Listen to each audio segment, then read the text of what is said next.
The update is finally here. Hold on. Somebody's at my door. I seriously hope I got you again, because if I did, that would be the third time. But welcome everyone, my name is Echo, and the Spring to Life update is finally here for Minecraft Bedrock Edition. This is the version 1.21.70. Not only introducing the Spring to Life features, we also now have achievements are no longer disabled with add-ons, but more importantly, we now have the pause screen. But first, we must start with the most important thing as a Bedrock Edition player. The first thing you'll notice is the main menu background has now been updated. With the Spring to Life features, it feels a lot warmer. It's no longer the pale sadness. Now, on a serious note, this is your reminder to back up your favorite worlds. I would always recommend doing this before updating to any full release.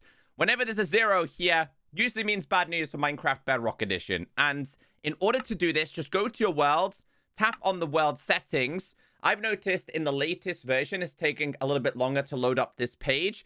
But I also understand on some platforms like console, you don't have the ability to export your worlds. You can if you upload it to a realm and then do it on a phone or a PC.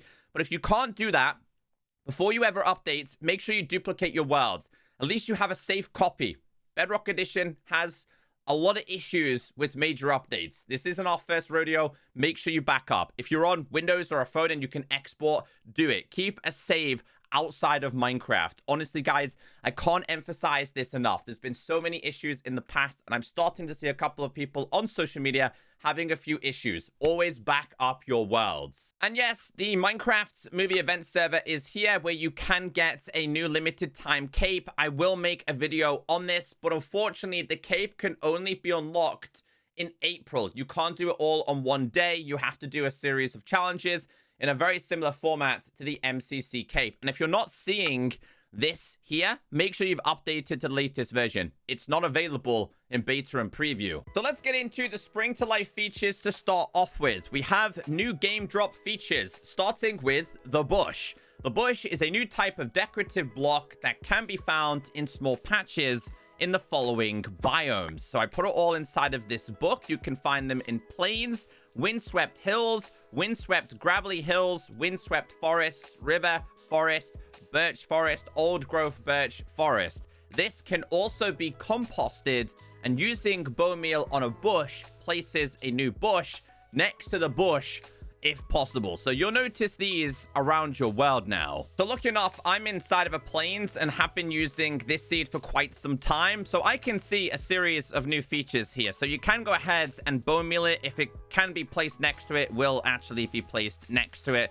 And you can actually take these with you, but you are gonna have to use some shears. Just a new quality of life feature. Once you have a couple of these, obviously you could take them back to your location and bone meal them. And if you somehow make yourself a farm with these and want to use them to get yourself a little bit of bone meal, you can do this. Obviously, a lot of these are gonna be needed, but again, I'm sure people will make some form of renewable farms with this feature. So fireflies were finally added to Minecraft in the form of another bush. The firefly bush spawns firefly particles that fly around it when in darkness. Now this does have a little bit more information about this. It says spawns firefly particles that fly around in darkness. Using bone meal on firefly bushes places a new firefly bush next to it if possible. Firefly bushes are found naturally in clumps next to water in the overworld. In swamp biomes, they can be found anywhere and are twice as likely to be found next to water. They added ambient sounds to the firefly bush that will play at night when the sky is visible. So this is what it looks like. During nighttime, this thing becomes a little bit more active. So you'll notice in the background, I did place even more, but you will also notice that they let off subtle particles. Now, if I was to do /time set and we did this as noon, you'll see they will start to eventually fade away. Now, they're not super useful. They are pure and simply for ambient reasons, but they look really, really cool at nighttime, and people are going to use these next to ponds and rivers in any other water-related decoration. Honestly, you could use this absolutely anywhere. I think this is a cool feature. And Minecraft definitely needs more ambience like this. And yeah, if you do make your way to a swamp next to water, you will find them more commonly. And if we do this as midnight, you'll see the particles will arrive quite quickly. So honestly, this is a really good way to travel at nighttime, look for the particles in the sky, and find them incredibly easily. And of course, if you wanted to have this on a bigger scale, go ahead and bone meal it. And if it can be placed next to it, it sure will be. And as you can see, we now have a lot more of these. Now, if we break these, you don't actually need the shears on this occasion. And too many particles can get quite crazy, but I think this is a great feature. One of the coolest introductions. Moving on to the Cactus Flower. They have added the Cactus Flower, a new type of flower which has a chance of generating on cactuses in deserts and badlands. Now, more information about this is Cactus Flower can be placed on cactus blocks or any block which has center support at the top of the block. The Cactus Flowers have a chance of growing on cactus blocks. If a cactus is 1 to 2 blocks high, the Cactus Flower has a 10% chance to grow, instead of the cactus getting higher. If a cactus is 3 blocks high, the Cactus Flower has a 25% chance to grow, instead of the cactus getting higher. Cactus Flower can only grow if they have empty space on all 4 sides. This is because they don't want to break cactus farms. The Cactus Flower can be used in the composter, and a Cactus Flower can be used to craft 1 pink dye. So we'll start off with that first. If you wanted to, excuse me, sir, if you wanted to make a dye, put that inside there, you end up with pink dye. If you wanted to bone meal this, again, another feature. Bro, relax. Put this inside of here. You obviously are going to get yourself some bone meal, and this is what it's going to look like on a cactus. Let's go to where this actually naturally spawns. As for the naturally generated ones, obviously you're going to have to go to new chunks, but that's not a problem, because if you wanted to place down a whole bunch of these yourself and make your own farm in order to get these flowers, this is actually possible. So what I'll do here is I'll go ahead and change the ticking rates of this world to like 100. We'll just keep an eye on this. Eventually, one of these will actually grow with a cactus flower on top. In fact, it actually happened instantly there. And again, and again. So yeah, they can grow either the cactus itself or it's going to grow the flower. So it is going to be a renewable thing that players can get. Minecraft also went ahead and added short and tall dry grass. Added 2 new types of grass. Short dry grass and tall dry grass. Now this is quite an interesting thing, and it's really good if you like to live in a desert or the Badlands. It says here, both are 1 block high, which makes tall dry grass differ from tall grass, which is 2 blocks high. Both generate in deserts and badlands. Both can be placed on types of sand, terracotta, dirt blocks, just like the dead bush. Both can be bone mealed. Using bone meal on short dry grass grows it into a tall dry grass. Using bone meal on tall dry grass places a neighboring short dry grass next to it, if possible. Both can be composted. Sheep can eat both to regrow its wool. It can also be used as a fuel source. I think this is brilliant. So what I'm going to do here is, first off, we can compost this. Doesn't matter which one you use. Great if you live in like desert biomes. Now you will notice if you live in a location where the likes of your grass doesn't renew and it turns into dirt, how on earth are you going to feed your sheep? Obviously, what we're going to do here is shave these real quick. So if we go 1 and 2 and shave, they can actually eat this to bring back their wool. And I think this is great. You'll see here, it's consumed it. It's consumed it. This is brilliant. So you don't actually need this anymore. I think this is a really cool feature and quite underrated. Now, obviously, this can also be used as a fuel source here. In terms of its duration, it's not amazing, and you're probably going to need quite a bit of this because it goes down very, very quickly. In fact, it took 2, 3 in order to smelt one of these. But if you need it for emergency reasons, it is possible.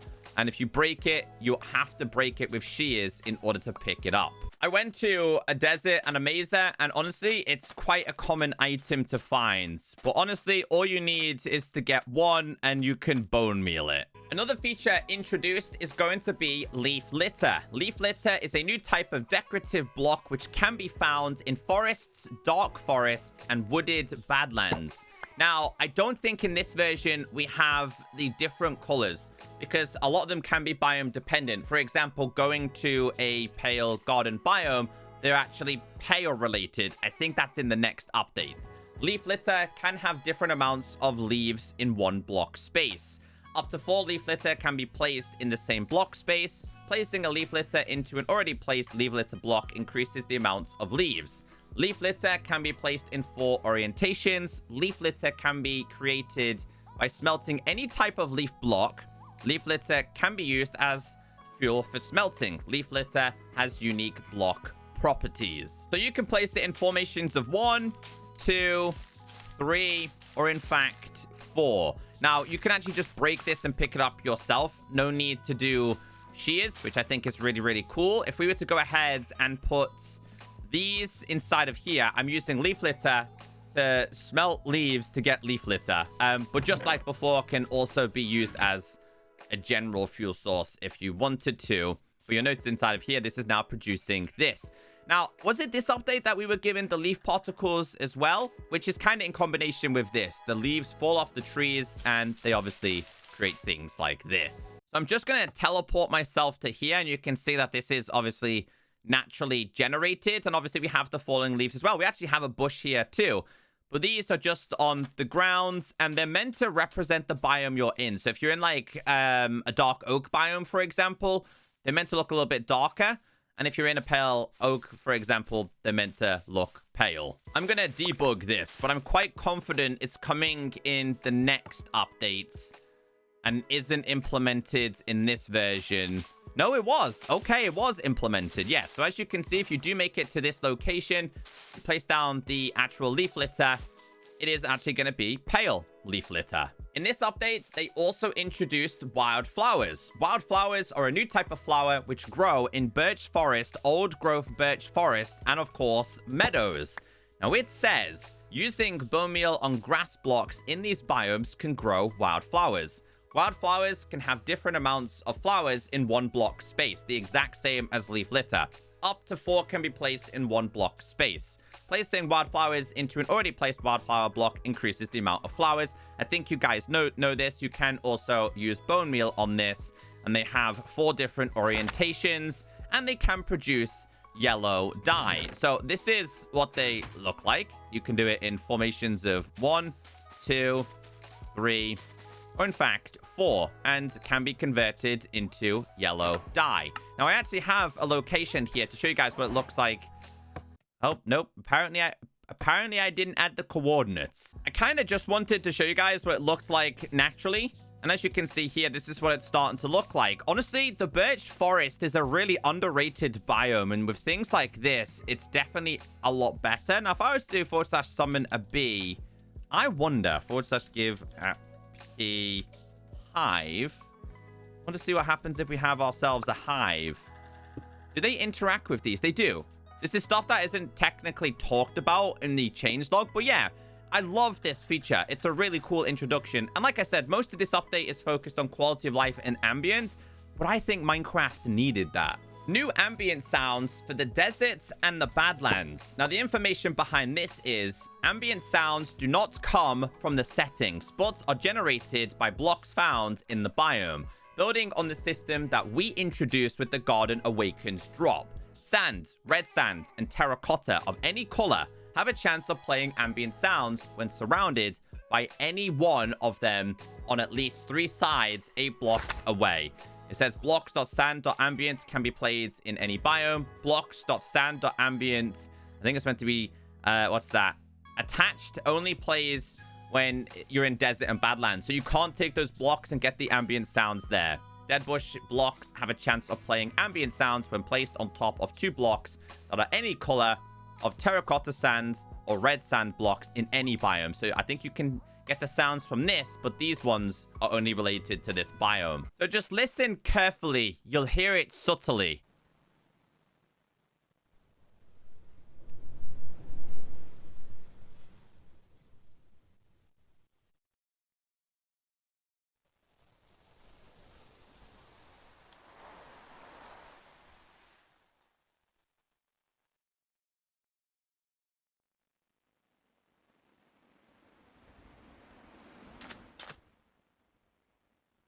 So the longer you're in this biome, the more it becomes apparent. It's like, obviously, wind is sweeping across the desert sands. It's a really nice experience. One of the biggest changes in this update is we now have animal variants. But let's read the changelog on this one. Animal variants. Applied the warm and cold animal variant tags to all appropriate biomes, so that animals spawned in these biomes by spawn eggs or commands are an appropriate variant, even if they still do not spawn in the biome naturally. Cold farm animal biomes, it's all of these biomes, like deep frozen ocean grove, ice spike, snowy, plains, the end, etc. A little bit further down, it says warm farm animals, being the mangrove, badlands, desert, you name it, all of these. And temperate. Now, temperate is the regular, normal, default animals you've always known in Minecraft. That will be in a swamp, beach, birch, cherry, dark, etc. All of those ones. So now we have variants. Now, the chicken is a little bit more interesting because the chicken comes with 2 new eggs. Blue and... is it brown? Yeah, so we've got the regular egg alongside blue and brown. They don't do anything different other than spawn the new type of variant. As for cows, again, we have 2, being the warm and cold. Same for chicken, by the way. And same for the pig. They are just the exact same, new models and textures. They look a lot cooler. They just spawn in different locations. They've also altered how sheep spawn as well. But I'll go through this one in a little bit more detail. So if we grab the newly introduced spawn eggs, which we will get into in a second, if we were to spawn a chicken here, this is the chicken you've always known in Minecraft, the cow you've always known in Minecraft, and the pig. They did alter the snout on the cow, and it looks a lot better, but these are called the temperate ones. If we were to go to what is classed as a warm location, and I was to spawn this over here, you will notice that it's a different color. Now, if you were to go ahead and kill one of these, they just drop a regular bit of chicken. But these can drop a different colored egg in this location. And same with the cow. Cow is now changed as well. More like a bull than anything else. You can breed these together, and it's a 50-50 chance if it's going to be a regular cow or this one. That's how I was told anyway. Same with the pig. Pig looks so cool. I love this. So yeah, these are pure and simply mainly just for decoration, and kind of collecting them kind of aids in exploration a little bit more. I think the colder ones are a little bit better. Now, just for reference, regular egg, brown egg, and blue egg. The brown egg, if we just keep throwing this, is going to produce, I think, let's see which one's going to produce. Yes, the one that's from the warm biome. Always going to produce this. So if you wanted to go to a warm biome, grab a couple of these eggs and bring them back to this location, you can do it. We also have this one, which requires us to go to the cold location like this. So if we were to summon these in here, this is the coolest chicken in town, by the way. Look at his slick back hair. And then we also have the cow. I think the warm ones, cold ones are better. And then we also have this one as well. I think the warm pig is better. I think the cold cow is better, and the cold chicken. And if you throw these, every time you throw it, doesn't matter what biome you go into, it will always be this. If I was to throw these eggs, which are the regular ones, it's going to be a regular one. If I was to come to this location and throw a brown, it's obviously going to be the warm variation. Although these do not want to spawn. There you go. We finally got one. So yeah, I think it's more a factor of collecting them all than anything else. So the sheep is slightly different. Let's read the changelog, because sheep wool color in warm and cold biomes has slightly changed. Sheep have updated rules for which color of wool they have based on which biome they spawn in. Temperate, which is the regular one you've always known, these colors are unchanged from the current behavior. Common sheep color is white. Uncommon sheep colors are black, gray, light gray, and brown. There is a rare chance to spawn a pink sheep. As for the cold ones, it says the common sheep color will be black. Uncommon would be white, gray, light gray, and brown, still with a rare chance of getting a pink sheep. Warm biomes. Common sheep color is brown. Uncommon is black, white, gray, and light gray. There is a rare chance to get a sheep that is pink to spawn. So if we were to spawn a whole bunch in here, you will notice the majority of these colors are white, because this is classed as the more common one here, with a chance of obviously getting a pink one. If we were to go to a warm location, and start spawning them here, you'll see the colors are slightly altered and kind of in reverse. It seems that this color is a lot more common compared to white. And if we come to the colder location, you'll see that black is a more dominant color. So they've obviously made it a lot easier, although they didn't introduce sheep variants, which I think is a big missed opportunity because for me, I'm not going to go to a specific location just to get myself a sheep. I'm still just going to use dye. One of the biggest changes in this update and to Minecraft for a very long time is the spawn eggs. Now, inside of here, it says overhauled the visuals of each spawn egg to improve readability and accessibility. Hopefully, Enchanted Books is next. Each spawn egg now has their own unique visual, which captures the personality and character of the mob it spawns.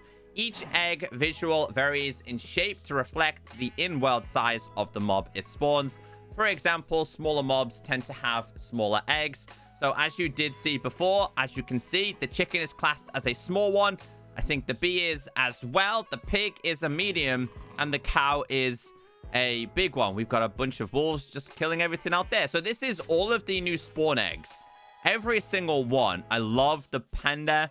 I think it looks incredible. The pufferfish is also pretty cool. The parrot as well. And yes, we do have spawn eggs for the wither, but also the ender dragon, but they have to be done via commands. So this is a really cool change, a creative change, obviously, nonetheless, but I think it's absolutely amazing. Let me know in the comments section which spawn egg is now your favorite. Okay, in this version, we have updated trades, cartographer trades. Now, in this book, they said cartographers now sell 7 new maps, which each point to a different village or other structures in a different biome. These maps can help players who want to quickly find a specific location. Cartographers from different villager types will sell a different range of maps and colored banners. Now, to elaborate a little bit more on this, because this is what, of course, Mojang and Minecraft shared with us. If you're in a plains, you can find a savanna and a taiga. If you then went to a savanna, you could find desert, plains, and jungle. If you went to a jungle, you could find yourself a savanna, desert, and swamp. Obviously, at the bottom, it says jungle and swamp villages do not naturally generate. Players must build a village in these biomes to access these trades. And again, you can go from one biome to another, to another, to another. That is the aim. It's less RNG and more predictable. I want to grab myself a couple of things here to trade with these guys. I'm going to max him out real quick. So I can buy a Savannah one here from him. If we just kind of max him out a little bit more. This is also going to be Ocean and Trial Explorer. Let's see what he would then trade with me. Let's buy this one. He would do a Savannah as well. So yeah, more predictable. We would then go to Savannah. It could then take us to a desert, or it could bring us back here. Wandering Trader Trades. The Wandering Trader now has better prices, more trades, and sells larger amounts of items. So if we open this, it says they will also now buy basic supplies from players. So it's possible to get some emeralds by helping them prepare for their next journey, even if you don't feel like buying anything. The Wandering Trader will offer to buy 2 items from this list: water bottle, water bucket, milk bucket, fermented spider eye, baked potatoes, and hay bales. Wandering Traders now have a chance of selling these items in addition to their previous trades: acacia, birch, dark oak, jungle, spruce, pale, mangrove, and cherry logs, enchanted iron pick, and invisibility. The iron pick one, from my experience, is quite a rarity, but we'll summon 3 of these. 1, 2, and 3. We are gonna then tap on him for... Oh, nope. I don't want to eat. I want to trade. Let's trade with him. So I can sell bucket to him. Water bucket as well, but also buy some of these features here. Let's go and talk to the other dude. He would also sell the same thing. Please tell me this guy's is a little bit different here. Come on. Water bottle. There we go. So, oh, we can also buy this. And also buy the tall, dry grass. A lot of the new features can also be purchased by these guys. So their trades are a lot better.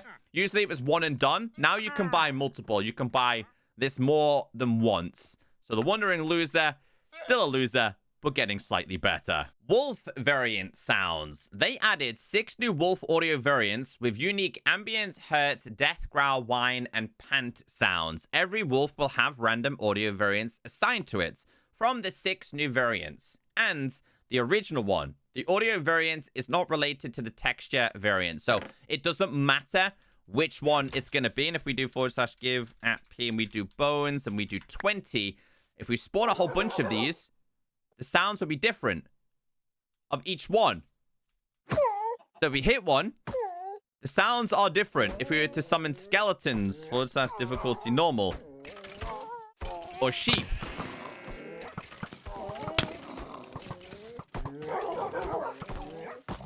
their sounds are different. I'm trying to let you guys listen to them as much as possible here. We'll tame a couple. They have different sounds now. I mean, you didn't really hear them there. You're just going to have to listen carefully with these guys now, though.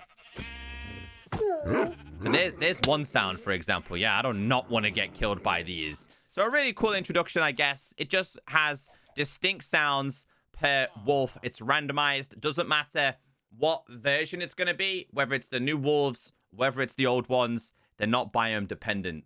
Oh, he's panting. Okay, so yeah, you will catch them on the off chance. It's just going to be a better experience, though he's quite angry. You are going to hear these sounds a little bit more frequently as we explore these next features. Experimental features. Trade rebalancing experiments. They move the cartographer and wandering trade changes out of experiments. Features and bug fixes. Achievements with add-ons. Enabled earning achievements while playing in a world with add-ons applied. Now, some good news and bad news. Good news is they're not going to disable your achievements. Bad news is this only works for in-game marketplace add-ons. It does not apply for add-ons outside of the marketplace like mcpedl.com. Now, there is currently a workaround with this, and for the time being, you can do this with mcpedl.com add-ons, but that will be fixed. I had the confirmation from Mojang, so for now it works. People found a bypass, but this is now only going to work for marketplace add-ons, which means you can have some really cool things like ambient sounds, bosses, and much more. So if I was to create a brand new survival world and I was to apply a bunch of add-ons now, these are not going to disable my achievements. You could add a whole bunch of these if you really, really wanted to. I've not seen this before, by the way. Stacking multiple add-ons. Let's read this. Stacking multiple add-ons may result in unpredictable experience. World loading times could vary. I've not seen that before. That could be quite interesting. But you could add a whole bunch of these, right? This means that if I was to go ahead and tap on here, it would obviously disable my achievements. But we don't have that anymore in a general survival world. This is a brand new world, and despite getting tons and tons of these books in-game, my achievements are now active. Like, they are going to work perfectly fine. I could then go ahead and start working on my achievements once again inside of here. They are not blocked. That is huge. I kind of want to see what happens, though, if you do use an out-of-marketplace add-on. I want to see if something else pops up. So this is all the information you need to know. You can't earn achievements. The way this world has been set up means that you won't be able to earn achievements while playing in it. Editing the world settings now can't change this. You'll need to visit a different world to earn achievements. Achievements can't be earned in this world if the world is created in creative, the world is created as a flat world, which is kind of sad. Cheats are enabled. The world creator has operator privileges. Beta features are turned on. The world creator is using the trial version of Minecraft. A behavior pack is activated. The world is built from a template. So, yeah, in marketplace ones will work. Outside won't. Well, they do sometimes because of a bug, but that will be fixed. Moving on to blocks. Placing a block in liquid and then placing another block next to your first block in liquid will no longer replace your second block for a moment, causing you to fall in liquid. Structured blocks no longer briefly change texture when being placed. Apparently, there was a slight bug with these. I gotta go to game mode creative here. Apparently, when you instantly place them, there was like a visual bug with these. That's been fixed. Sea pickles can now be placed on any block with center support. We have a bug report. So this has been an issue for a very, very long time, reported back in 2021. This is a picture of Java. This was not possible. It now is for Bedrock players. Basically, if you get a sea pickle and place it on here, anything like a lightning rod or anything very similar, this can now be placed on top. It also says barrier blocks will no longer prevent chunks rendering behind them. We have a bug report. This is a visual issue. If you've ever played with barrier blocks before, there is a visual issue where this kind of happens. That's now been fixed. Fixed a crash that would sometimes happen when entities with an exclusively large hitbox entered liquid. Fixed blocks using the Minecraft destructible by mining components with item-specific speeds defined flickering during their block breaking animation. Fixed trigger rates of redstone-powered droppers and dispensers. Warped and crimson fungi no longer Z-fights. Gameplay fixed a mismatch between server and clients when continuously building, causing orientation-sensitive blocks to change to a different block. So, like, stairs would change to a full block, sometimes even slabs. Using Riptide while standing in shallow water will once again launch the player as if they weren't standing in water. And we've got a game mode survival for this one.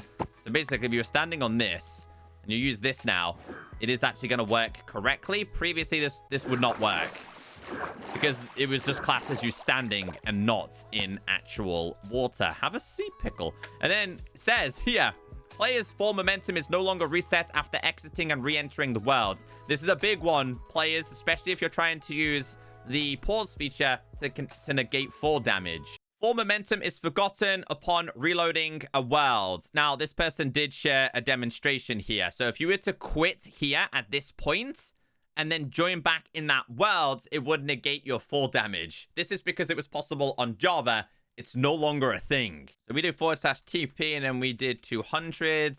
And we go all the way down where we think we would be safe about here. Save and quit. I'm going to rejoin in this world. Sometimes loading can take a little bit of time here. Let's see if we do negate full damage or if we actually die. And if this has been done correctly, we will die on the spot. Come on now.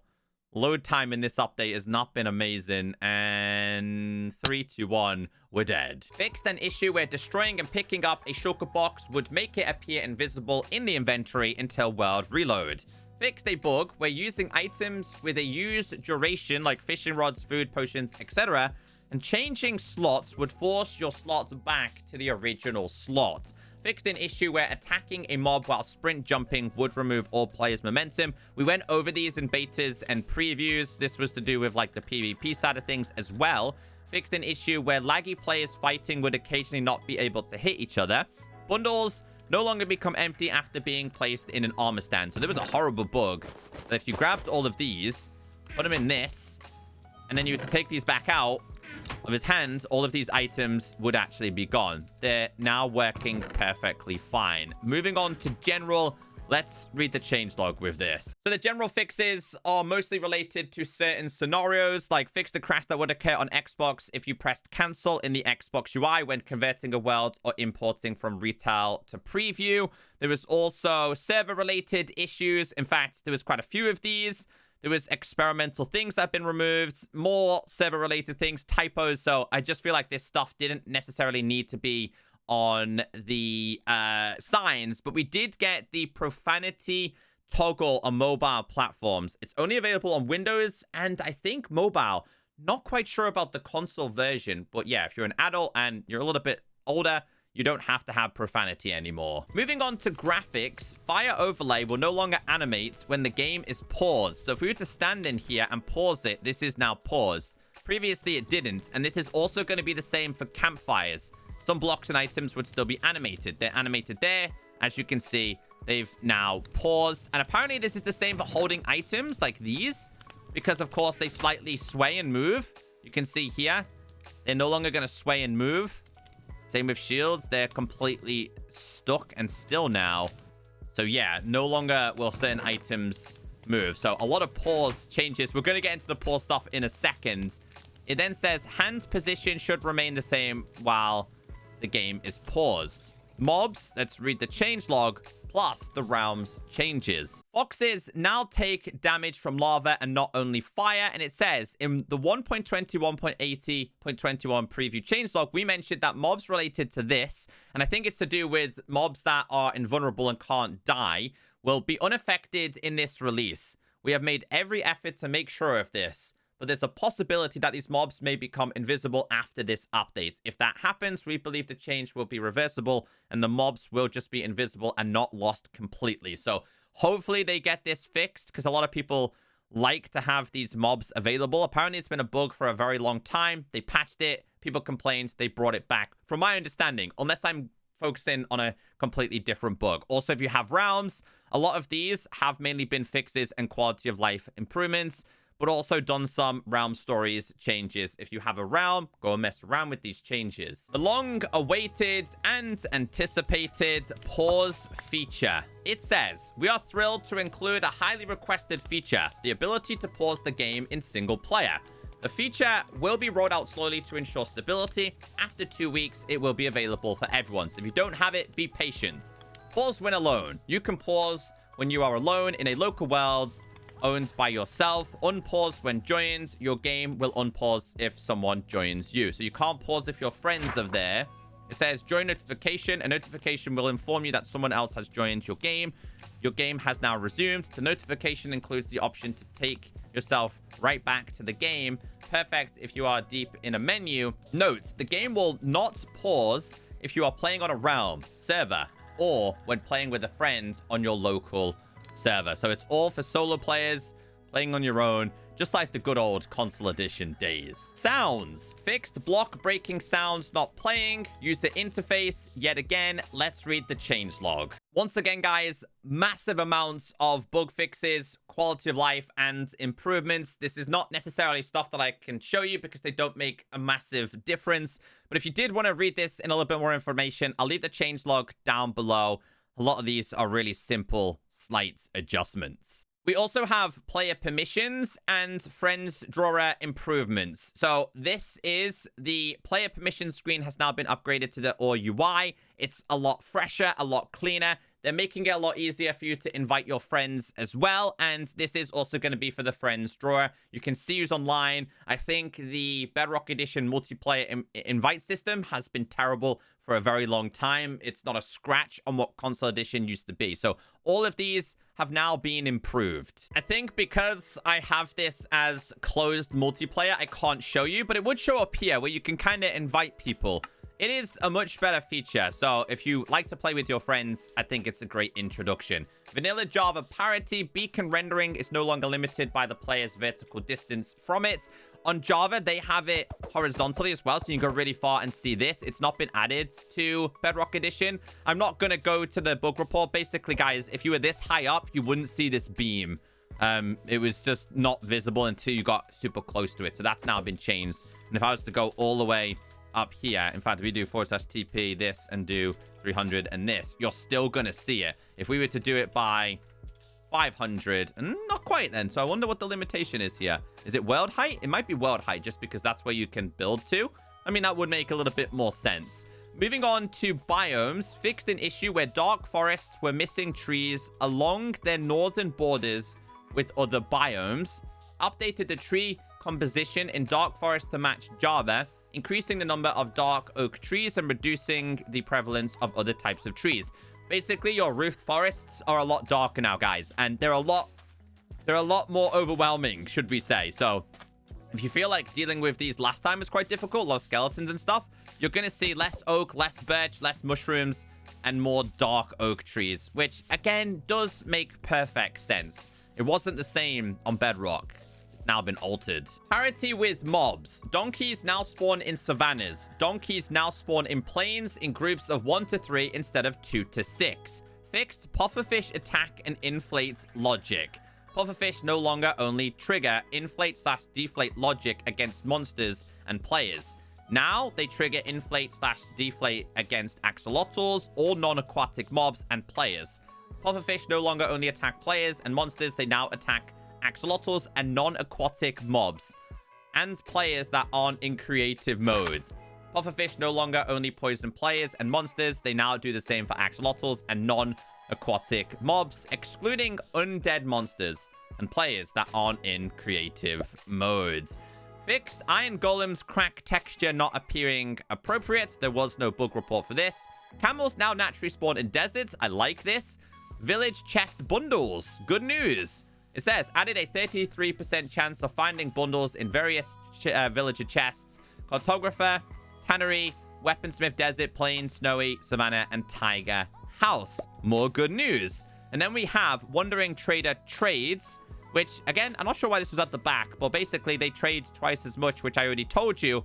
And technical updates, which make up more than half of this update's changelog. Let's read it. There is an incredible amount of changes. API, biomes, blocks. Now, the technical community are super excited about this. And guys, this goes on forever. Like, this is a huge update for technical players, which means add-ons and maps and content is just going to get better overall. So I'm excited to see this. I think more importantly, 1.21.80 will be even bigger for the technical community. If you're interested in this, the link is down below. I hope this video has kept you in the loop with everything happening with Minecraft. A lot of new features, a lot of new changes. Let me know in the comment section which one is your favorite and say, hey, Echo, I prefer the temperate cow. In fact, why is that skelly horse there? I want to see that in the comment section. Have a wonderful day, though. But all of these changes are now available. Just make sure you back up your worlds. That's the most important thing. A new beta and preview with hopefully the happy guest is coming later today.